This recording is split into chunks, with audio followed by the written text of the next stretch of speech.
This is the last question and answer meetings. Probably we shall meet again next year.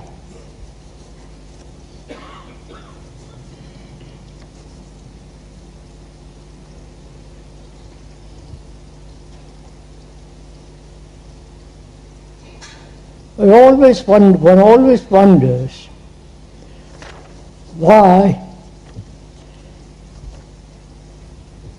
one asks questions.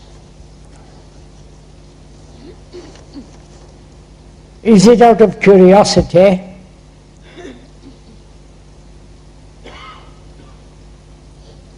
Or to stimulate a challenging question which will stimulate the speaker and so bring out something new? Or we ask questions which are put by a serious person with serious problems. If it is a serious problem in one's life, then such questions have an import, have a sense of vitality, and such questions can be answered truthfully, in depth. There are some of these questions which have been put, which I have chosen this morning, or rather last night. And there are too many questions altogether. Probably about over 150. And it's impossible to answer all those questions. So we have chosen what is probably applicable to all those questions, and not according to what one likes or easy to answer, but we have chosen these, and I hope you will excuse us if we do not answer all the questions. I hope you excuse me for disturbing you. I hope I do not disturb you too much. But I feel yet so distant from you. I know that you have said that you don't want to be a master, a guru, but I still feel that you are.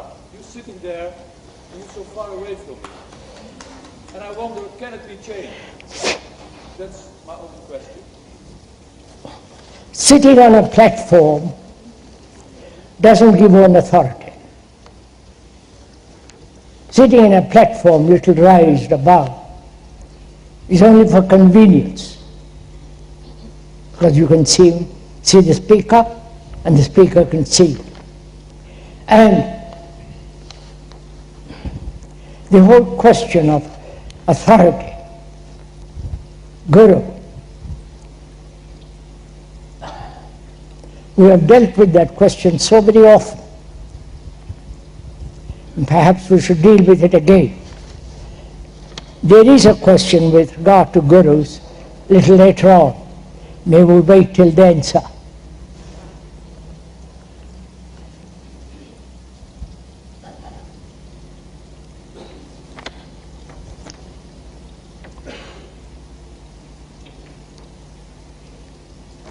If two people have a relationship of conflict and pain, can they resolve it, or must the relationship end? And to have a good relationship, isn't it necessary for both to change? If two people have relationship of conflict and pain, can they resolve it, or must the relationship end?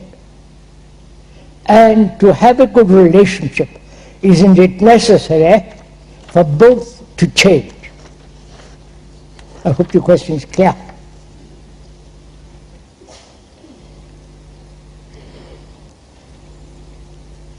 What is the cause in relationship of pain, conflict, and all the problems that arise in relationship.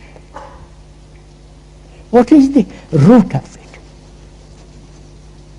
Please, in answering this question, we are thinking together. I am not answering it, you just receive it, accept it or reject it, but together we are inquiring into this question. This is a question that concerns all human beings, whether they are in the East here or Europe, America. This is a problem that really concerns most human beings.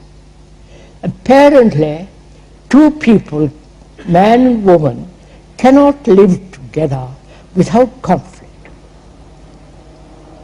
without pain, without a sense of inequality, without that feeling that they are not profoundly related to each other. One asks why.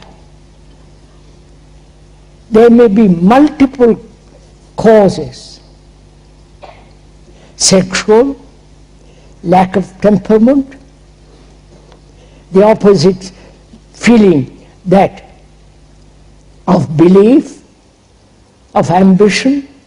There may be many, many causes for this lack of harmony in relationship. But what is really the source, the depth of that source which brings conflict in each of us? I think that's an important question to ask.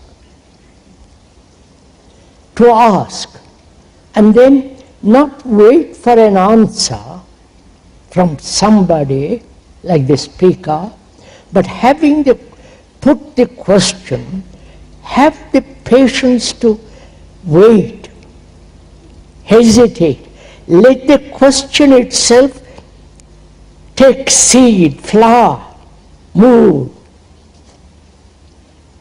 I don't know if I'm conveying that feeling. I ask myself,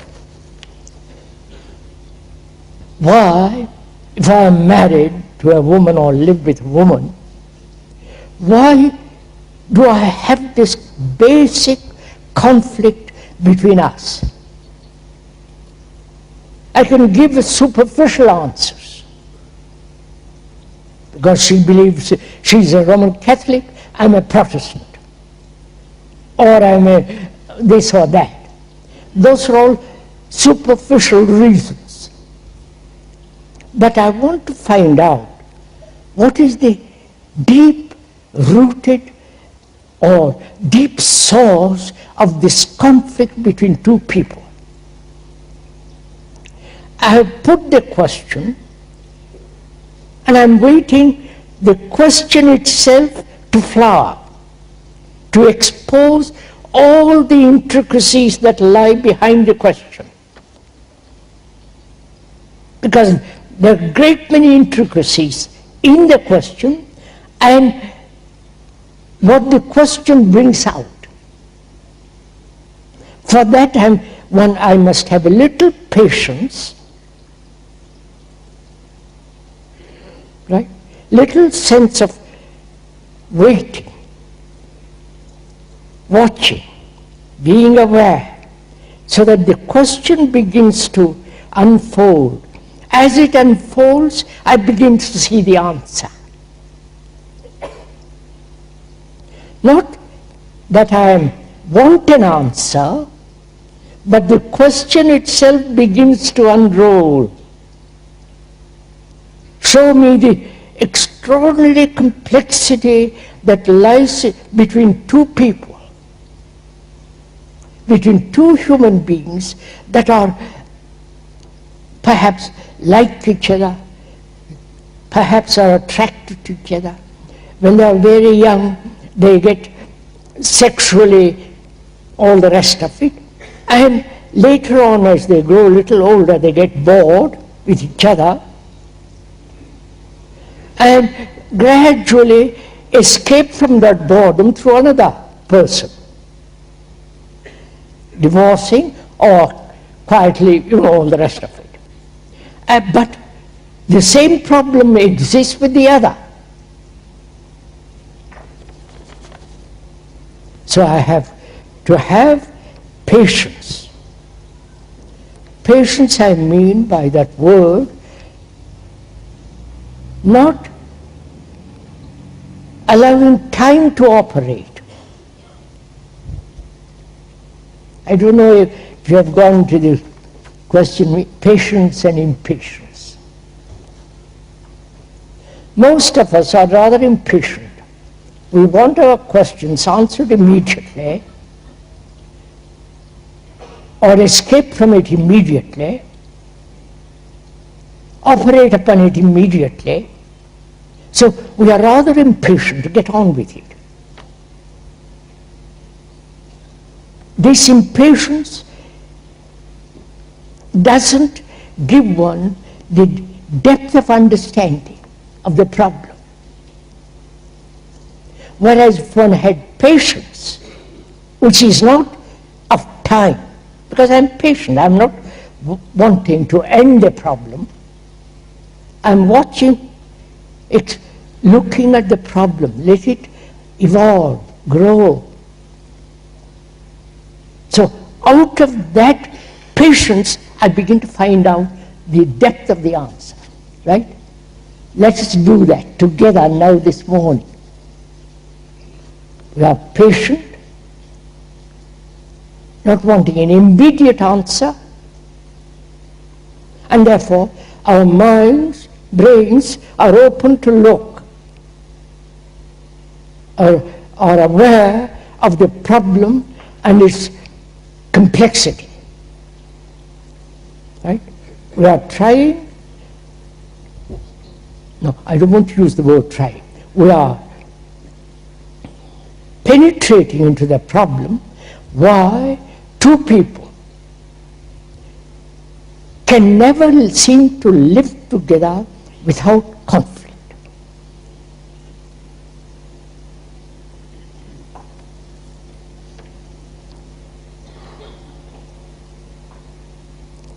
What is the root of this conflict? What is the depth or the superficiality of this conflict? And what is my relationship with her or with somebody? Is it superficial, that is sexual, the attraction, the curiosity, the excitement, which are all superficial? Sensory responses are superficial, right? So I realize these responses are being superficial, and as long as I try to find an answer superficially, I will never be able to go, I will never be able to see the depth of the problem. So am I free from the superficial responses and the problems that superficial responses create, and try to solve those problems superficially? I don't know if you follow. I've seen that, so I won't find an answer superficially. Therefore, I say, what is the root of it?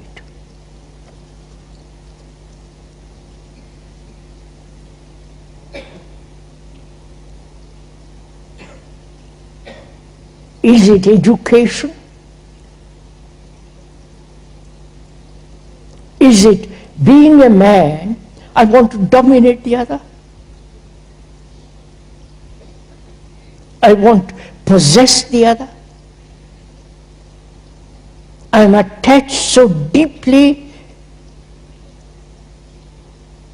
I don't want to let go? And do I see that being tied, attached, will invariably bring about corruption? You follow? Corruption in the sense, I'm jealous, I'm anxious, I'm frightened, I want all the sequences of attachment, one knows very well. Or is that the cause of it? Or is the cause much deeper? You follow? First of all, we said superficial. Then emotional attachments. Emotional and sentimental, romantic dependence. If I discard those, then is there still deeper issue involved in this? You're getting? We are moving from the superficial lower and deeper, so that we can find out for ourselves what is the root of it. I hope you are doing this. Right?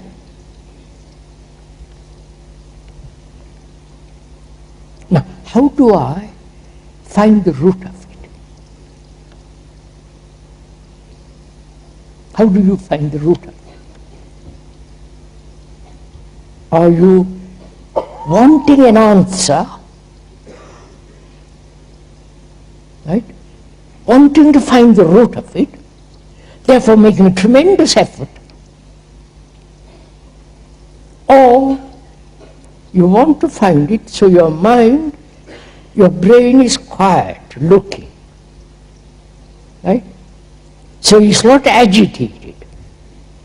It is not the activity of desire, will. So it's just watching. Right? Are we doing together this? Just watching to see what is the deep root or deep cause, the basis of this conflict between human beings.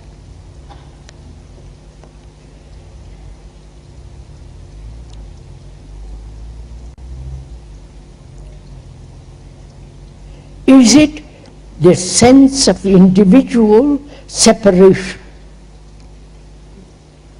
See, go into very carefully, please. Is it individual concept that I am separate from the other? Basically, though biologically we are different, but this sense of deep-rooted individual separative action, is that the root of it? Or is there still a deeper root, deeper layer? You understand? I wonder if you're following on. We're together in this. First, sensory responses, sensual responses, then emotional, romantic, sentimental responses, then attachment with all its corruption.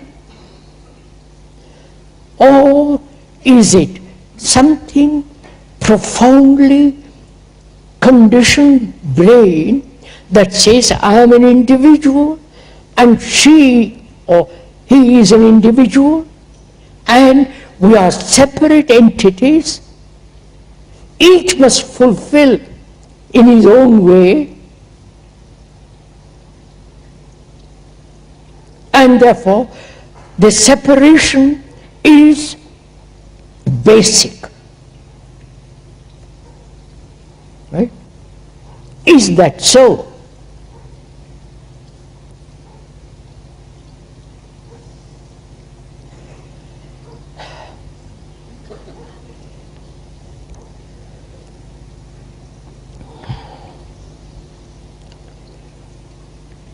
Is it basic? Or I have been educated to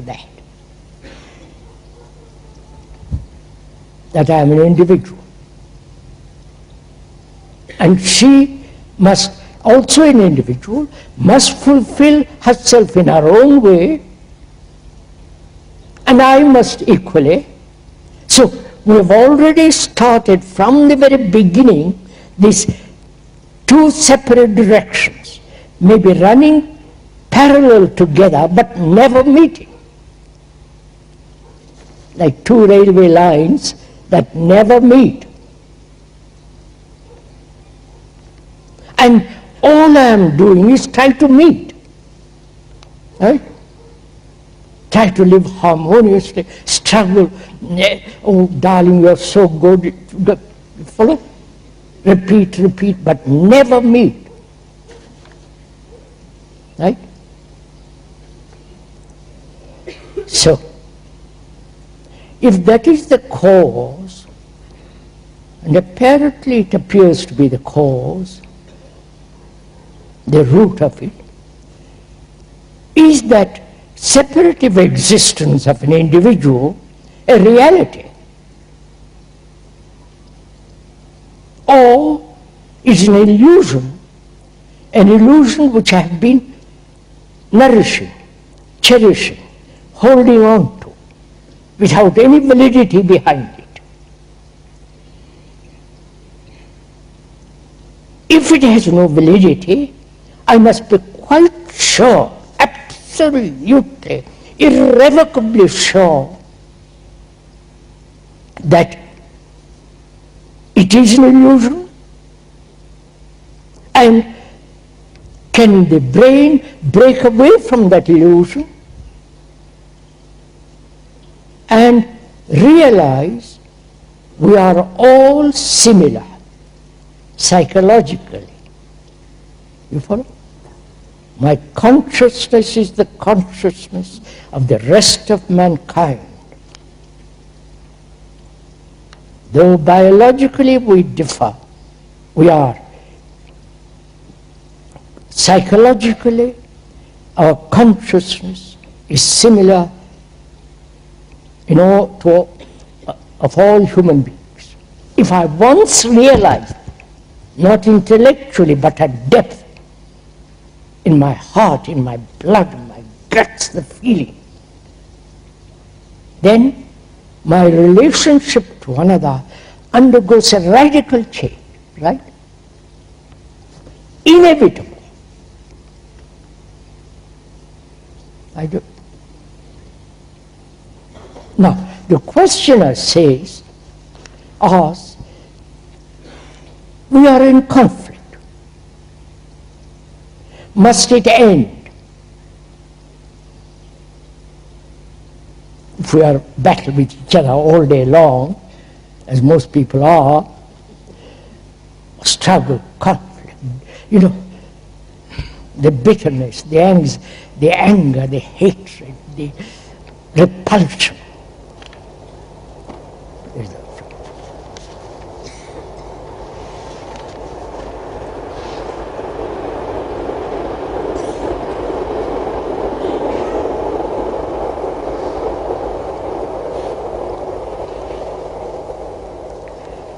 We bear it as long as we can, then comes a moment we have to break. We know the familiar pattern of this. There are more divorces than marriage, after marriage. And the questioner asks, what is one to do if I am everlastingly in conflict with my wife and somehow I can't patch it over? Must the relationship end? or I understand basically the cause of this disruption, of this conflict, which is the sense of separate individualities, and I have seen the illusory nature of it, and therefore I am no longer pursuing the individual line.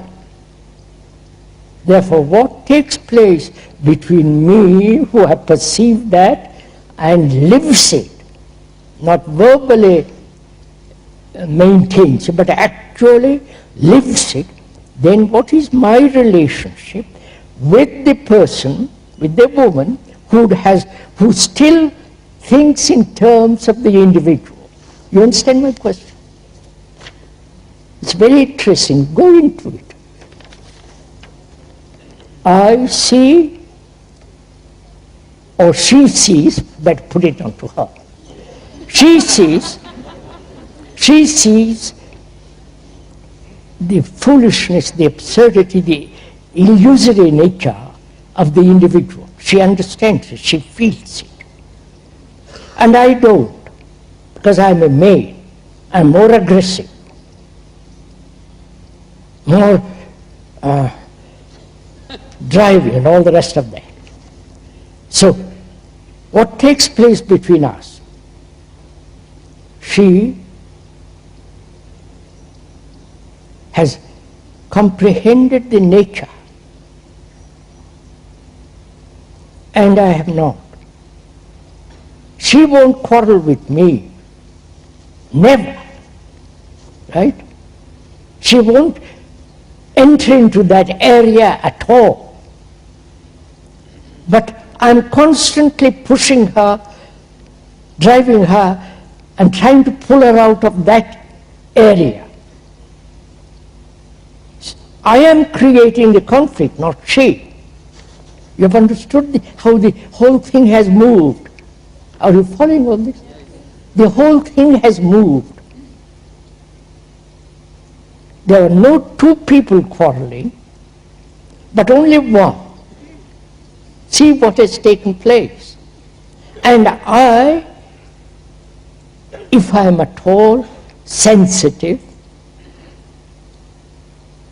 if I have real feeling for her, I begin to also transform.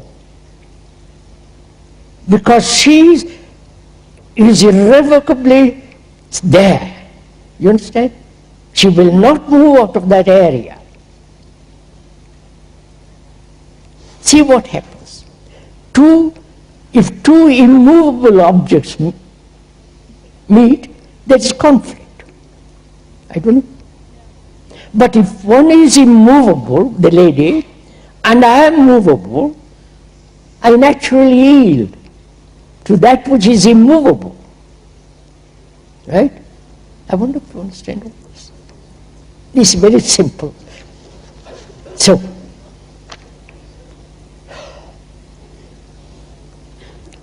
the problem then is resolved if one has real comprehension of relationship without the image, which we went into previously. Then by her very presence, by her very vitality of actuality, she's going to transform me. Help. That's the answer. Got it?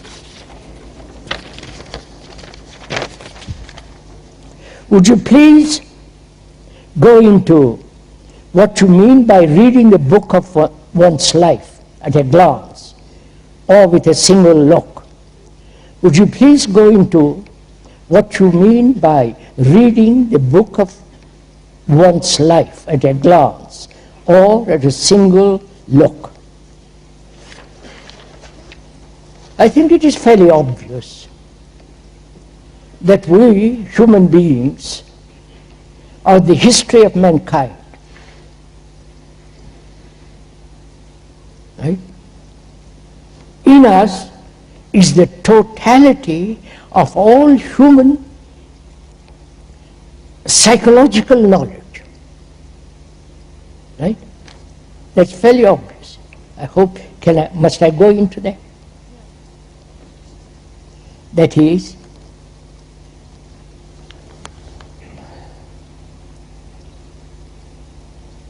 the story of mankind,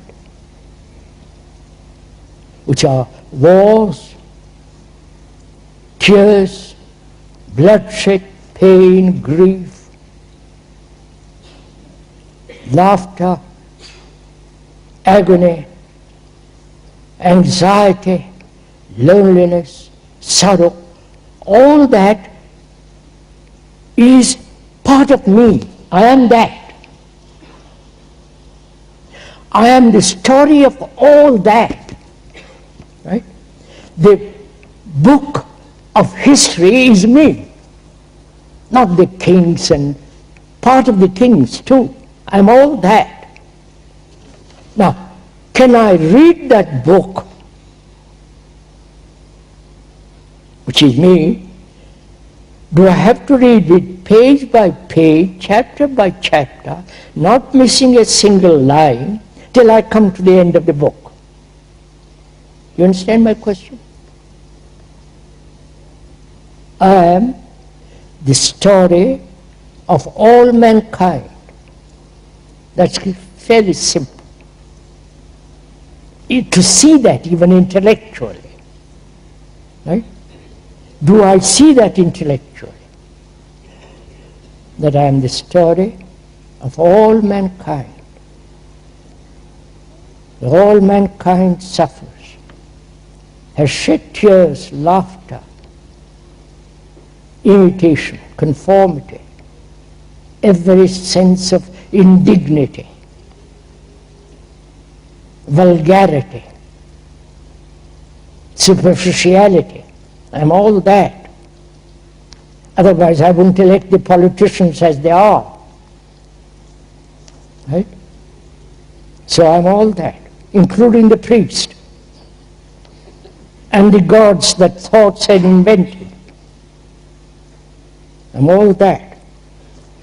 Now, that book is me. Have I to read page by page? Or can I understand that whole book with one glance,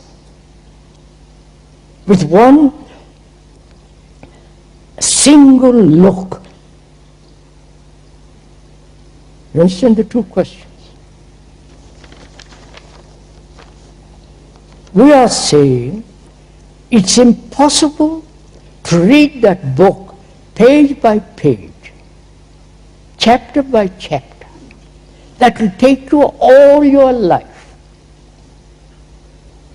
Because all your life is a period of time. During that time, you are adding more and more, or taking away little by little. But you are gathering more and more. So, the book can never be read page by page. Can never be read. You understand? If you understand that, which is logical, objective, if you realize that it cannot be read page by page, then you have only one issue, which is to look at it with eyes that are comprehend from the beginning to the end, at a glance. You understand?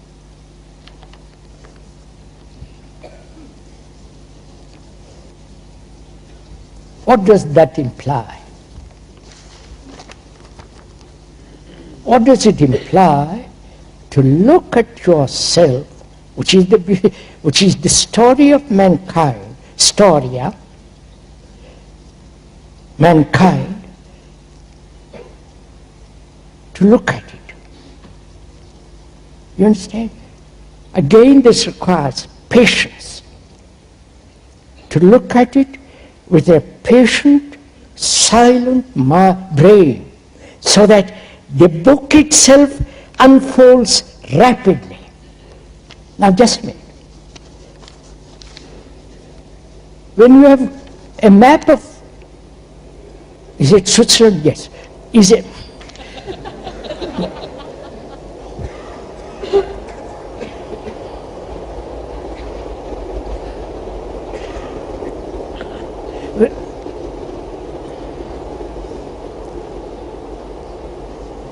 When you have a map of Switzerland,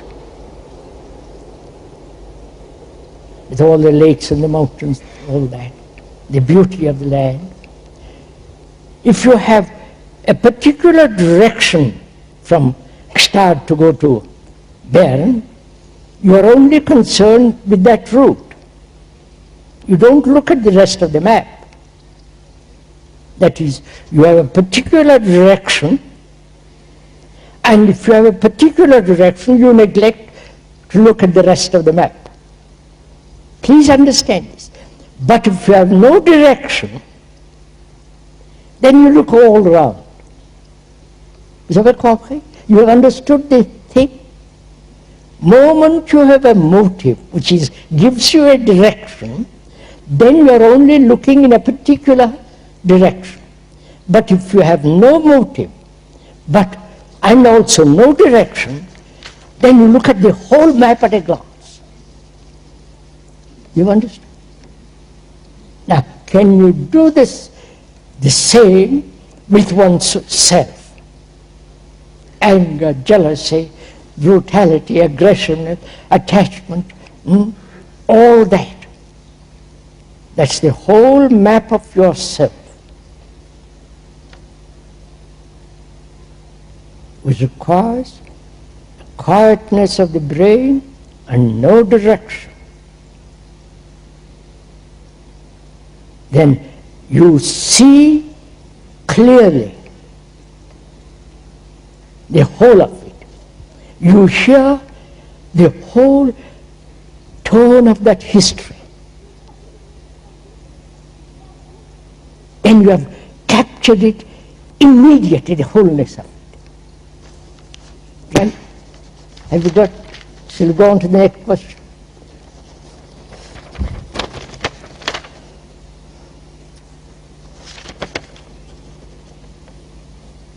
Some of us, including myself, have had experiences of seeing lights, a feeling of oneness with the universe, energy, the awakening,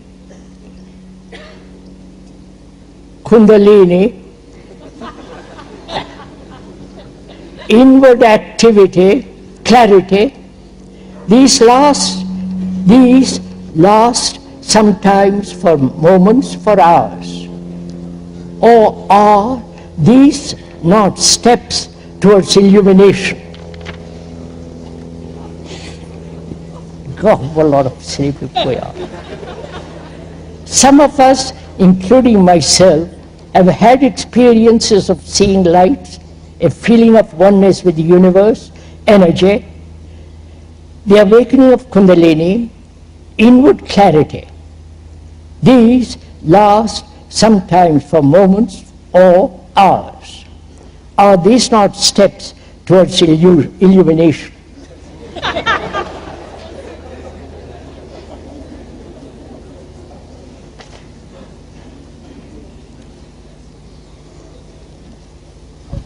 Can we be a little bit funny?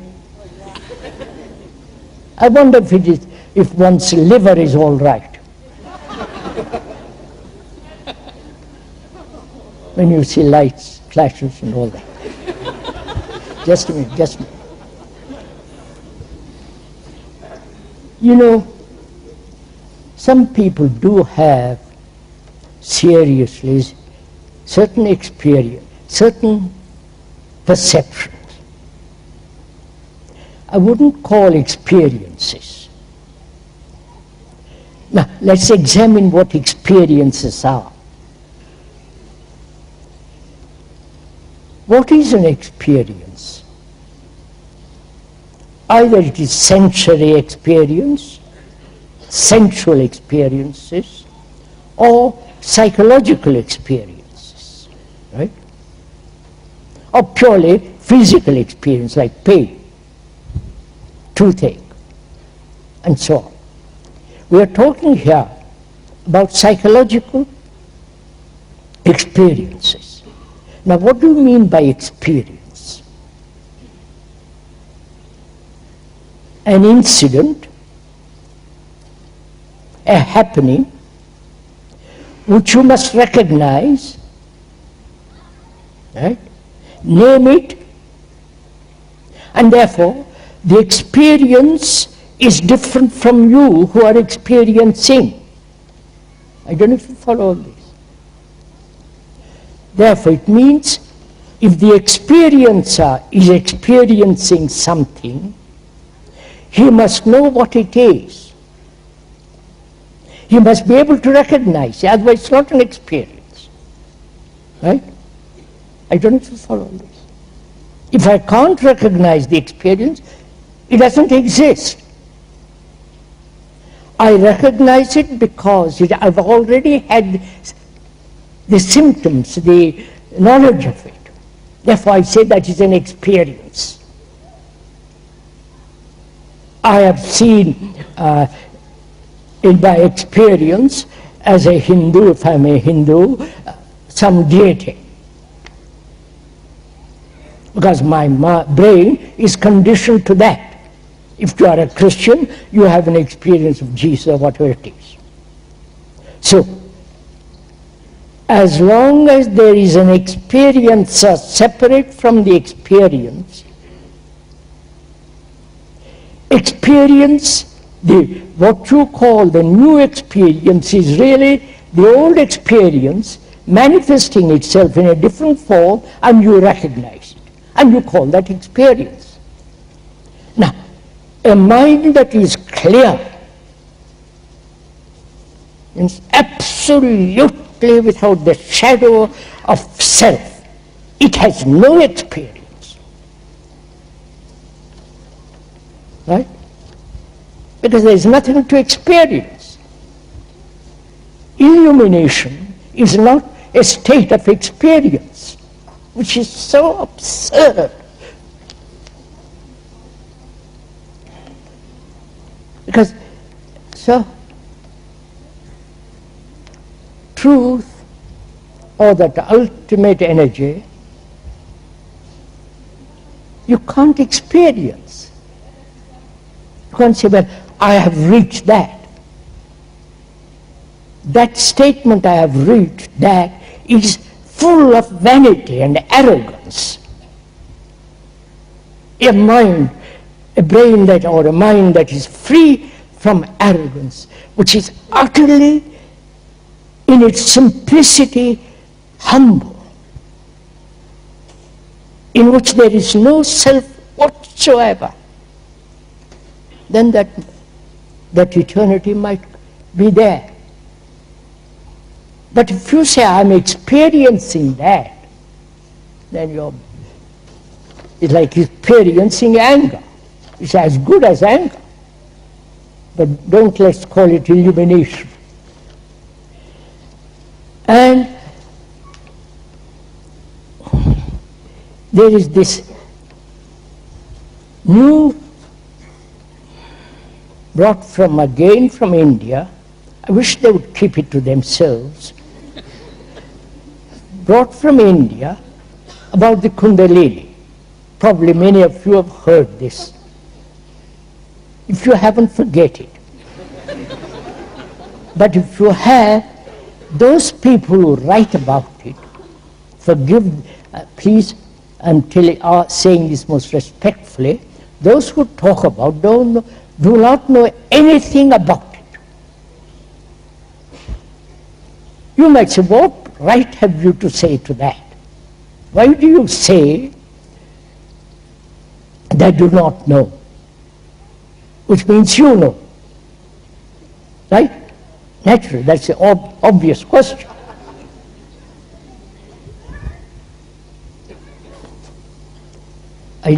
Personally, I don't want to enter into this question. Because anybody who says, I know what it means, that do not know. It's much too complex. The whole idea is this. Energy, right, when it is misused, destroys an energy that can comprehend the total source of energy. You understand? If I misuse my energy in various forms, arrogance, selfish action, competition, aggression, soaked in sorrow and talking endlessly about it, or constantly being occupied with something or other, I'm wasting energy, obviously, like a motor running all the time in a garage. It'll soon wear itself out. But the idea of all this is that this energy, when it's not wasted in any direction, that very human energy, which is not the energy created by conflict or the energy created by thought, that energy is or apprehends the total energy of universe. That is the idea about Kundalini and all that kind of stuff.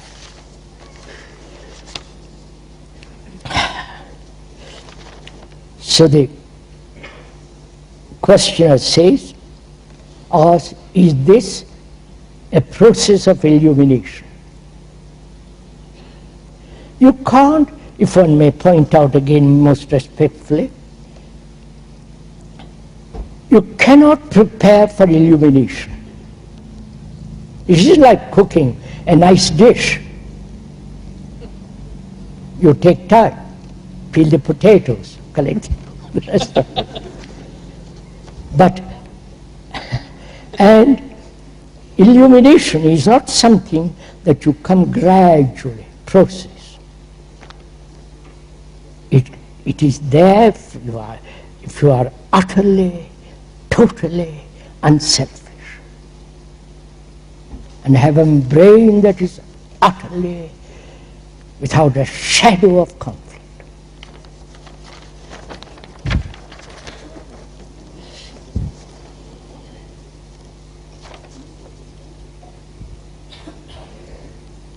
You have invited your audience, listeners, to doubt, to question. It becomes necessary to question rightly. So, would it be worthwhile to go into the issue of a wrong question and the whole art of questioning, which we have done? But read it again. You have invited your listeners to doubt, to question. It becomes necessary to question rightly. So, would it be worthwhile to go into the issue of a wrong question and the whole art of questioning?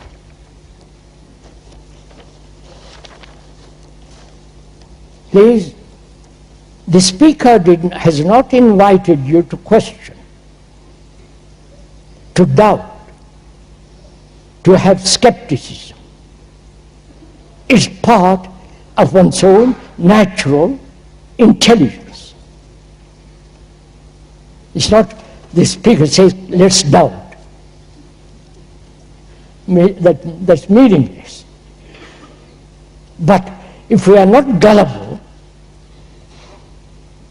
if we want to question, if we want to find out, if we want to inquire, penetrate, you have to have skepticism.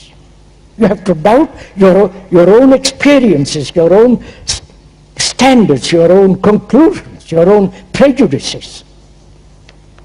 But we don't. We question, doubt what others are saying. Right?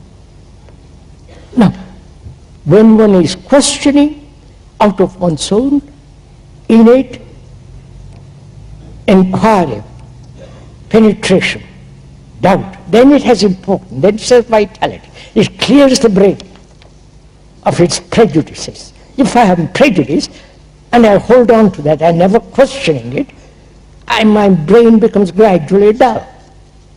But if I question my prejudices, my beliefs, my conclusions, my whole concept of religious behavior, religious, all the rest of it, my brain becomes lighter, clearer, active, right? Natural. See, the speaker is not inviting you to doubt. You have to doubt. That's part of life.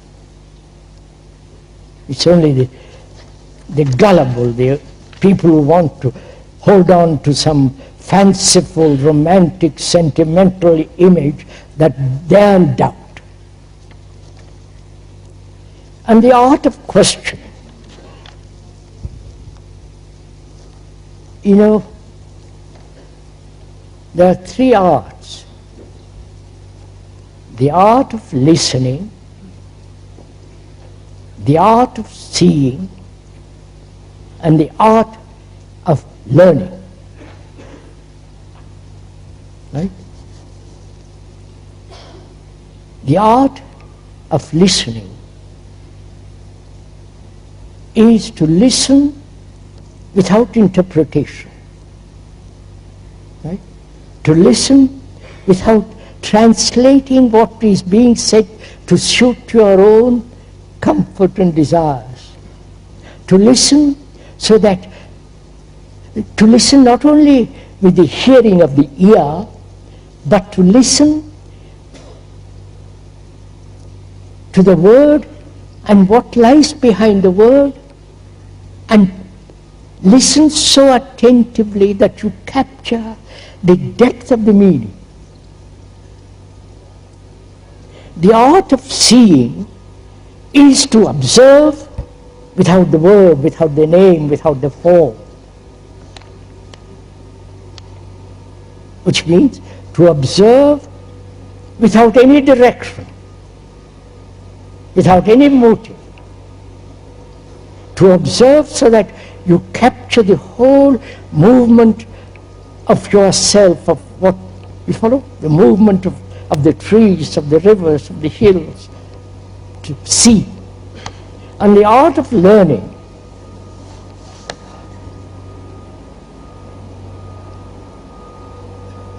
is, as we have learned, the art is now to accumulate knowledge.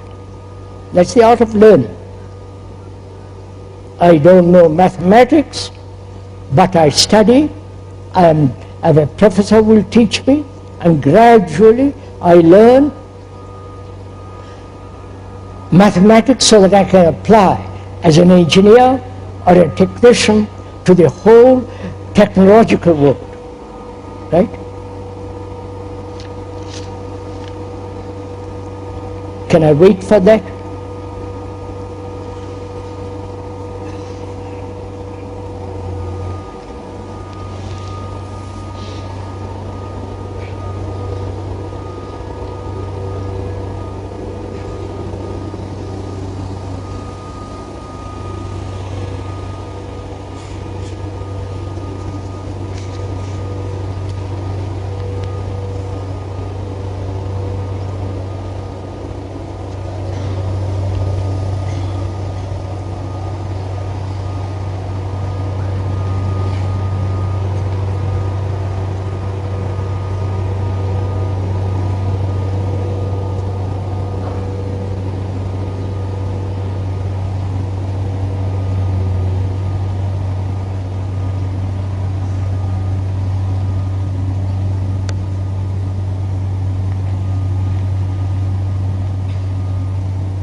The art of learning is to accumulate knowledge about any subject and specialize in that subject and act skillfully. That's what we call learning. That is, gather knowledge, information, and then act. The other is act and from that action learn, which is the same as the other. I don't know if you're following on this. Right? I gather information in order that I can live, have a livelihood, act there skillfully or not skillfully, or the other is to act and from that action learn, which is from that action I have accumulated knowledge. They are both similar. They are not separate. They are both similar. But some are emphasizing the other, which is act first and learn from action. This is being trotted out by some of the, I won't go into it. So both are the same, which is accumulate knowledge and act. Now, is there another form of learning? It's very interesting to go into, question it. We are familiar with the old system. Accumulate knowledge and act. Is there another learning, we'll use the word learning for the moment, in quotes, is there another learning which is not accumulative? You understand? Because see what happens, when you accumulate knowledge and act skillfully, your skill is always limited. Right?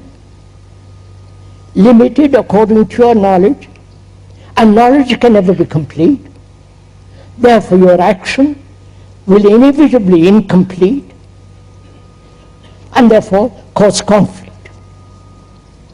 Right? That's clear. Now we're asking, is there an action which is not based on knowledge? This is a difficult question. Please have patience and find out. Is there another form of action which is not based on learning, accumulating knowledge? See what knowledge, action born of knowledge implies. That one must be very clear on that.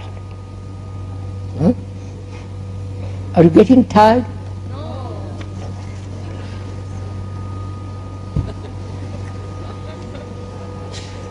One must be very clear on that. Oh, this. Are they having fun?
Let's start again. One must be very clear the implications of learning, being informed, and from that knowledge act. That knowledge can never be complete, therefore action can never be complete. And therefore, such action must bring about regrets, guilt, the feeling of guilt, and conflict. Right? That's clear. Is there another quality of action which is not based on knowledge, which is based on thought? You understand? An action which is not based on thought. Thought being the response of knowledge, experience, memory stored in the brain. Action of thought is limited, therefore there are regrets, pain, sorrow and all the rest of it. Is there an action which is not born of thought? You get the question? Are we meeting the question? Yeah? Let's find out. If you see what knowledge and action are implied, and the truth of it, not the intellectual concept and acceptance of it, but the truth of it, right? That action based on thought must inevitably create conflict, guilt, regret, all that. Because thought itself is deeply, irrevocably limited. Because knowledge is limited about anything. Now, is there an action not born of thought? Probably this is the first time you hear it. Therefore your whole attitude will be to resist it. Or you might say, prove it. We know the other very well, but as we don't know this, prove it to us. Right? Right? I am not proving it to you. I am not a conjurer. All that I am saying, all the speaker is saying is, watch the two. You understand? Watch very clearly the limitations of action born of thought. And question, inquire, penetrate into an action which is not born of thought. For us, you say, I don't know what that means, as I've never even looked at it, considered it. So, somebody comes along and says, let's look at it together. Right? I am that, the speaker is that person who says, let's look at it together.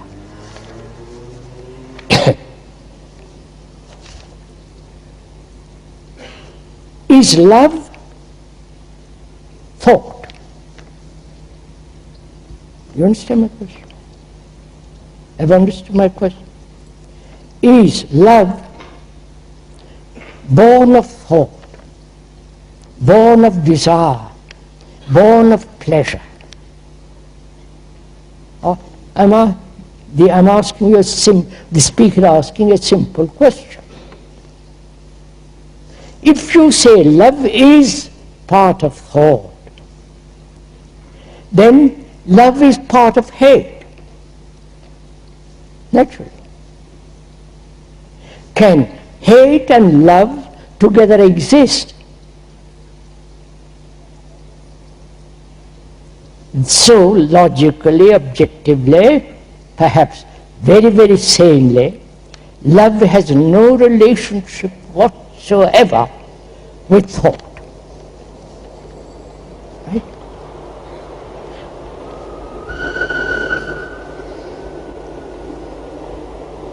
And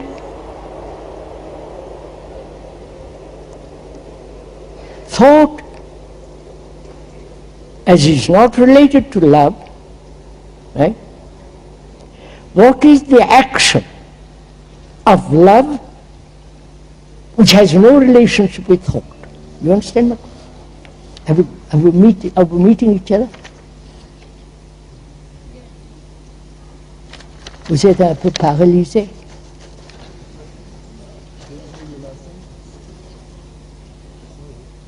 So are we a little bit paralyzed by this question?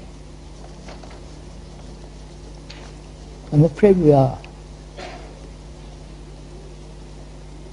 If we associate love with thought, as we do, then love must inevitably bring conflict, right? Obviously. Because we have associated love with a desire, sexual, other forms of desire. And also, if we associate pleasure with love, again it is the operation of thought, as we have been into that, then love is totally involved with thought. And as it is involved with thought, it must bring about great travail to human beings. That's simple, right? So is there an action which is not born of thought? Perhaps I won't even use the word love because that might complicate it. So is there an action of born? We say, the speaker says very clearly, definitely, irrevocably, that there is an action not born of thought. And he will explain this to you very clearly. When you perceive something clearly, and that perception of clarity can only come when the brain is free from all anchorage, from all sense of attachment to belief, persons, ideas, and so on, right? That frees the brain from its conditioning so that it can look afresh, right? The looking afresh is to have no division between the observer and the observed. We'll explain that again carefully. So, there is an action of perception in which there is no observer and the observed, and therefore no activity of thought, and action is free from thought. I have explained it very carefully, right? That is, if I can observe without any prejudice a person,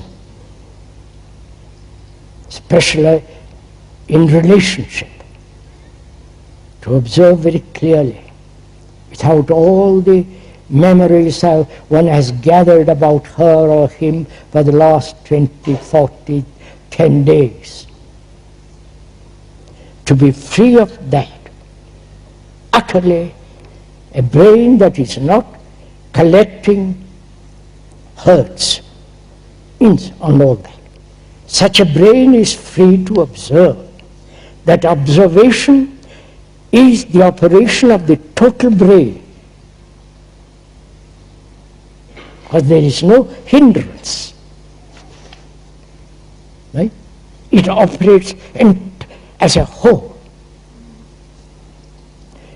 Then an action born out of that wholeness is without conflict. It is not the action of thought, right?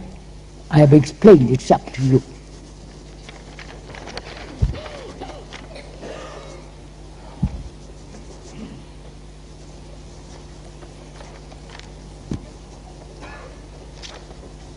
Number 5 question is, who are you?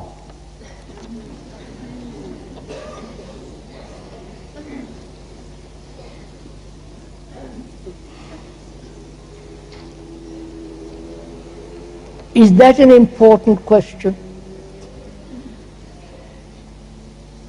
Or would you say, who am I? Not who you are, who am I? And if I tell you who I am, what does it matter? It will be out of curiosity, isn't it? It's like reading a menu at the window. You have to go into the restaurant and eat food. But merely standing outside and reading the menu won't satisfy your hunger. So, to tell you who I am is really quite meaningless. First of all, I'm nobody.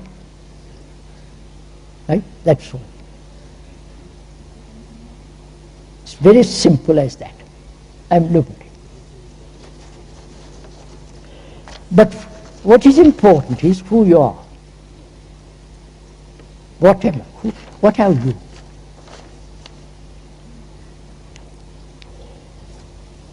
When they ask who you are, in that question is implied, you are somebody very great, therefore I'm going to imitate you. The way you walk, the way you talk, the way you brush your teeth or whatever it is. I'm going to imitate you. Which is part of our pattern, you understand?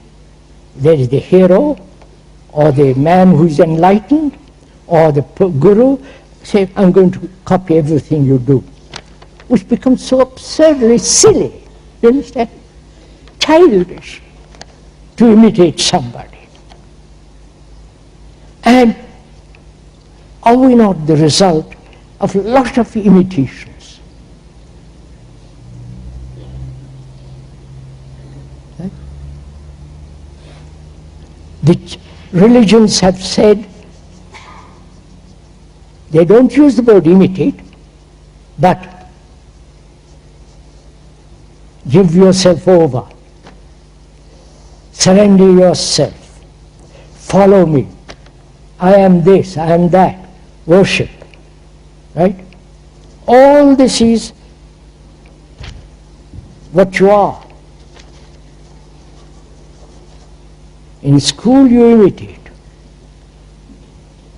Please. Acquiring knowledge is a form of imitation.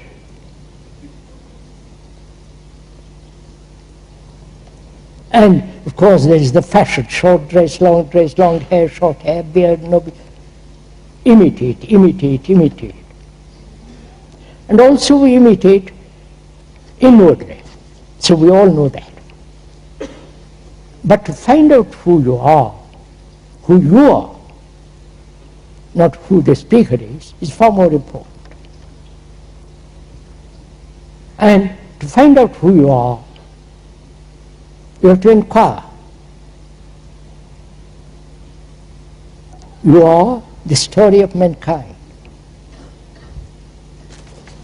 which is really a very, if you really see that, it gives you tremendous vitality, energy, beauty, love. Because it is no longer a small entity struggling in the corner of the earth. You're part of this whole humanity. It has a tremendous responsibility, vitality, beauty, love. But most of us won't see this. But whereas we are most of us concerned with ourselves, with our particular little problem, particular little sorrow, and so on.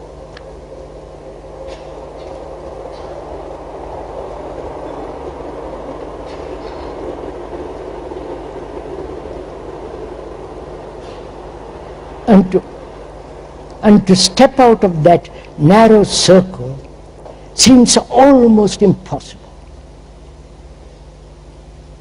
Because we are so conditioned, so programmed like the computers, that we cannot learn something new. The computer can, but we can't. See the tragedy of it. The machine that we have created, the computer, can learn much faster, infinitely more than I can, than the brain can. And the brain, which has invented that, that has become ultra-intelligent machine. Right?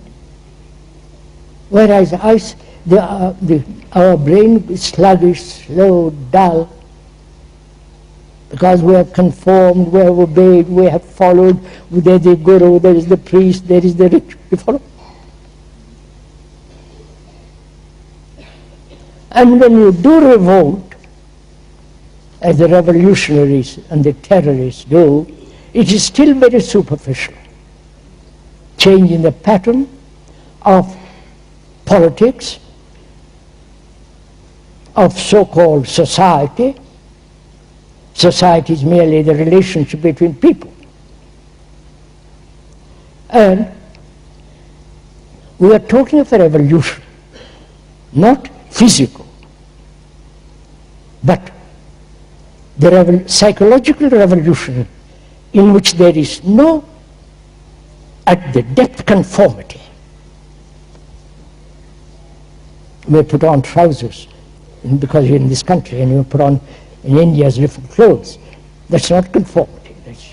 That's nothing childish. But inwardly, not a feeling of conformity. Conformity exists when there is comparison. For a mind to be totally free from comparison, that is, to learn to observe the whole history which is embedded in you.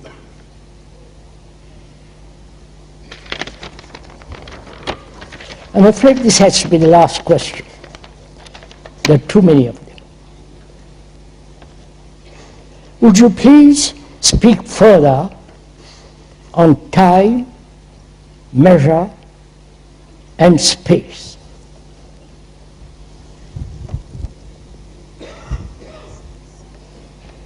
I hope you aren't tired, are you?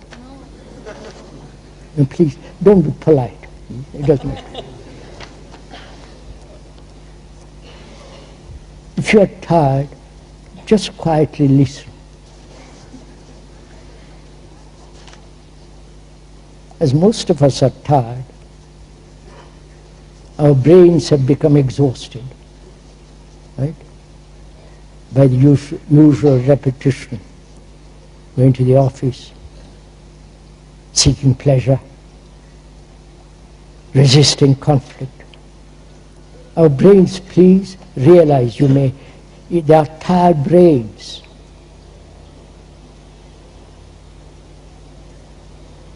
If they weren't tired, you wouldn't be here. I wouldn't be here either. But we are tired human beings because we are frightened. There is terror. There is danger in the streets. Financial uncertainty. War, atom bomb. We are really extraordinarily exhausted human beings. Through drink, drugs, overindulgence in every form. And we are going to talk about something that requires a great deal of penetration, a great deal of attention. And to go into it very deeply, you have also to relax, to be free, to look, to penetrate, however much one may be tired. Would you please speak further on time, measure, space, and thought? This is important to understand, because the man has always asked, the serious ones, whether time has a stop.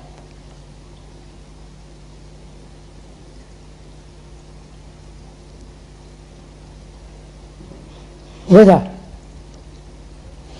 man can ever be free from the limited, from the limited space he lives in, not only physically.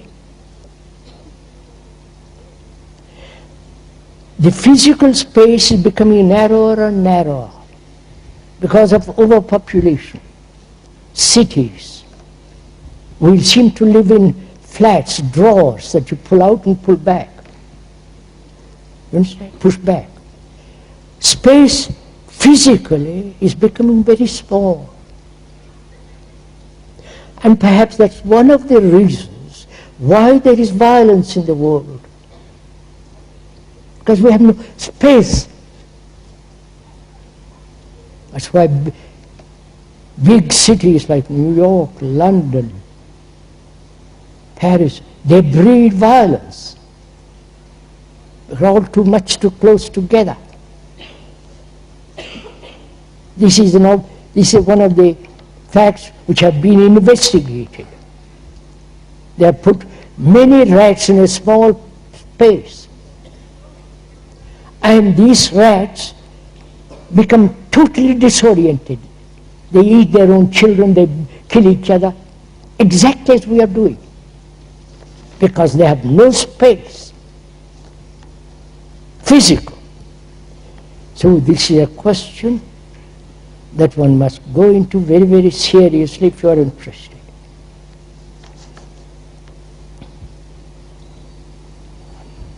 Measure.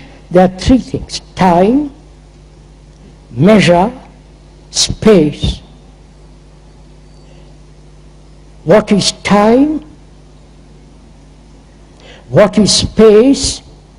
What is measure? We are going to inquire into that. Time, measure, space.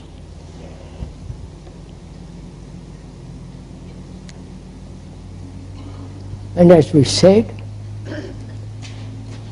some of the writers have asked this question, whether time has a stop.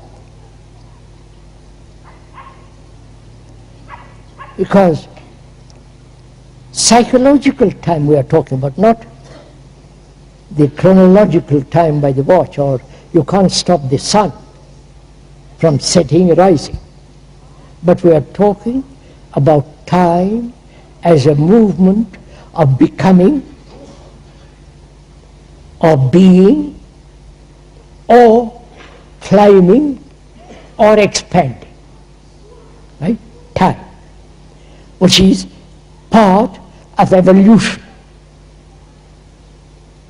The psychological evolution, the biological evolution has almost come to an end for man.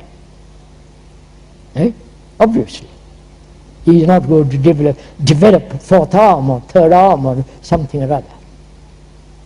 So, we are talking about psychological time, the time as hope,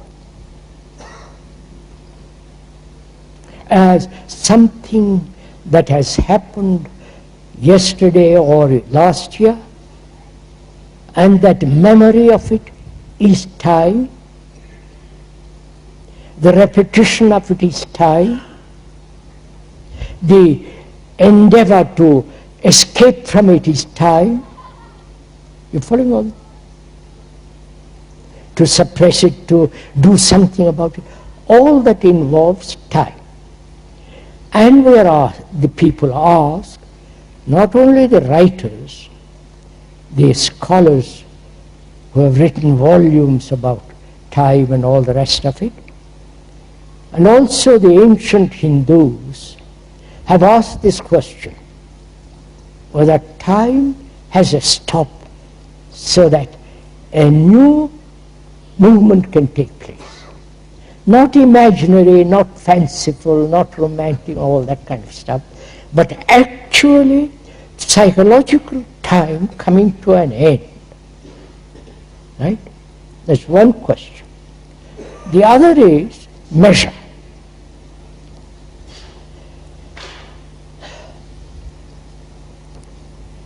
The whole technological world is based on measurement. If you had no measurement, there would be no technology. Right? Measurement, according to a ruler, or measurement by thought, and so on. Measurement. This measurement has become necessary to build an airplane, even to have this tech. And this measurement has been handed down to the Western world through the Greeks. I'm not a Greek scholar, but you can observe this. It's been the Greeks that were concerned, the ancient Greeks, were concerned with measurement. They were the originator of mathematics, so on, part of mathematics, and so on. So, Western world has inherited measurement. Measurement not only technologically, measurement comparing one painter against another painter, one poet against another poet, one sculptor, Mr. Moore, against the other, right? Measurement. And also in ourselves there is measurement. I am not as good as I should be. The better, the more. Right? Psychologically as well as physically. More money, more power, more fun, all that. If I have more money, more power, I have more fun. That's part of measurement. And we are always comparing, psychologically. There is the great teacher, and I am not. I compare myself, and eventually I am going to get where he is. And also, space. Psychologically, as well as physically, we have very, very little space. Especially if you observe this, when you go into crowded towns, cities, and in overpopulated countries like India, enormous crowds. You have no concept of it. And naturally, they live in narrow streets, live in small houses, physically. You know,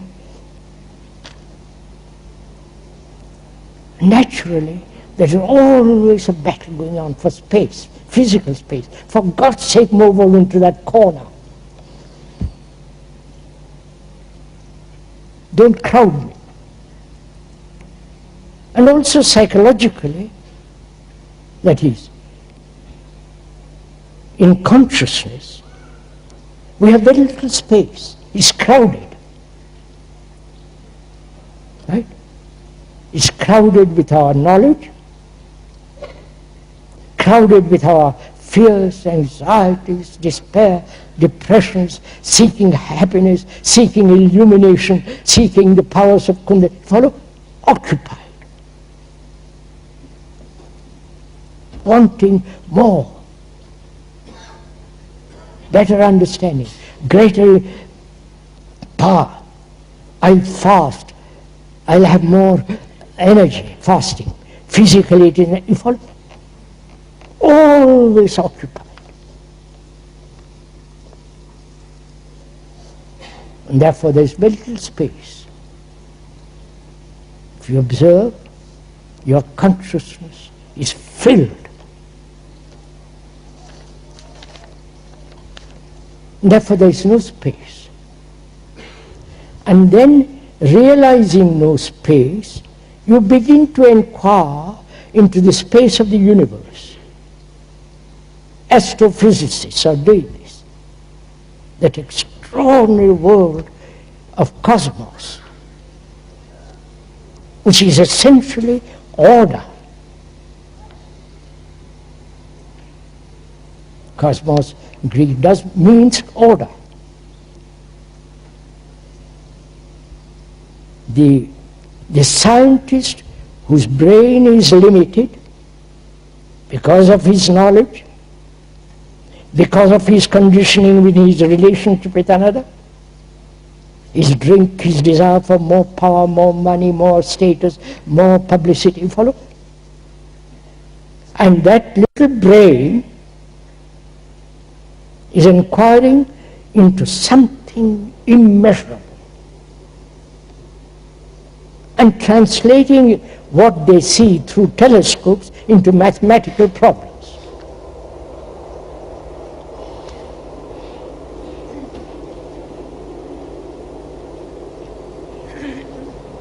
I've answered the last question, sir, sorry. So, if you observe, we have no time, there is no sense of stopping time, psychologically. There is no ending of measurement. Right? We're always measuring, always looking to the future, better government, better economic position, United Nations will eventually, you follow? The very idea, United Nations, think of this. Tribalism uniting, how can they? Don't give me so. So, knowing all this,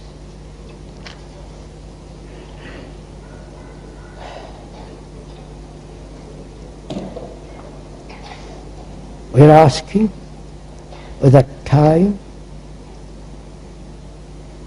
measurement have a stop. That is essentially, is there a stop to thinking? You understand? Because time is thought. Time is movement. Today, tomorrow, yesterday, time is movement. And time is also chronological, it's movement. Thought is a movement, right? So, thought is the movement of time. Thought is time. And we are asking, is there a stop to time and to thought? Or is man everlastingly condemned to this movement, which is hell? You understand? Hell, forget that word. It's a Christian word. They have also their own particular word in Asia. And we're saying also measurement. In a part of meditation, the word meditation also means to measure. In Sanskrit also, ma is to measure. You understand? Meditation is measurement, the word. And the Sanskrit word also means measurement. And we are conditioned to measurement. Measurement is I am, I shall be. The ideal and the pursuit of the ideal. How near, closely I am approaching the ideal. I am violent and I must not be violent, which is a measurement. So measurement, psychologically as well as physically, is a movement of time thought. Right? And space. As our brain's mind consciousness is crowded, there is not a spot which is not covered. I don't know if you have noticed it. You may think that there is a space that's not covered, but when you think that is not covered, that very thought is covered. You understand? Are you following this? When I think there is in me a field or a state which is immeasurable, which has immense space, which has no time, when I think about it, it is the product of the invention of thought. Right? Therefore it's part of thinking, part of measurement. Therefore the concept as of super ego is still part of that thought. So, this is our problem.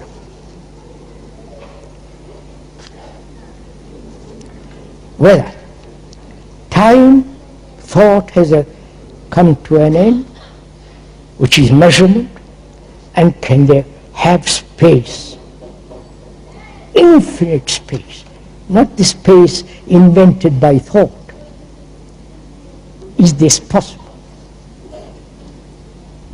It is possible only when you see the truth or the falseness of measurement, psychologically, imitating, conforming, all that. When you see the absurdity, the unintelligent way we live, and see where thought, which is time, is necessary to learn a language, and psychologically it has no place.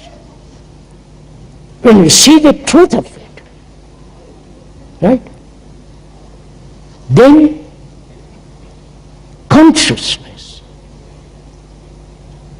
though it's crowded and beginning to dissipate, when you see that, the truth of that, then there is space.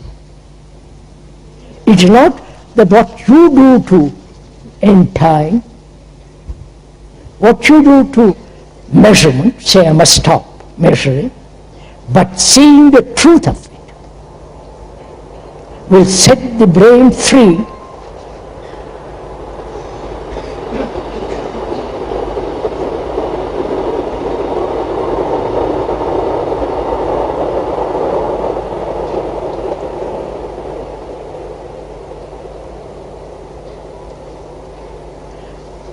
will build freedom to the brain. Because then we have space that is literally immeasurable. And it is only then that the apprehension or the perception, which is not personal, of that which is everlasting from everlasting,